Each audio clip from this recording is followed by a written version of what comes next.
आता हे काय आहे माहीत नाही, पण याची भाजी पनीरसारखी होती असं सांगितलं. त्याच्यामुळे मी हे सगळं चिरून घेतलं आणि याला पनीरसारखं कापलं. पाण्यामध्ये स्वच्छ धुवून फ्राय करून घेतलं. अगदी दिसायलाही पनीरसारखं दिसत होतं, पण याचं नाव मला माहीत नाही.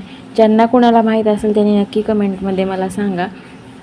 आणि हे कापून घेतल्यानंतर स्वच्छ असं धुवून घेतलं आणि पनीरसारखंच आपण फ्राय करणार आहोत. त्याला फ्राय करून घेतलं.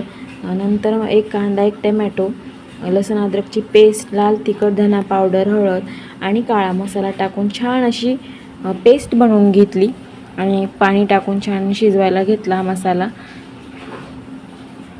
आपण फ्राय केलेले हे वड्या याच्यामध्ये टाकून दिल्या आणि आवश्यकतेनुसार पाणी. जास्त पातळ नाही केली भाजी, अगदी अंगरसा केलेला आहे. तर बघू शकता खूप छान टेस्ट आहे या भाजीची. व्हिडिओ आवडल्यास लाईक, शेअर, सबस्क्राईब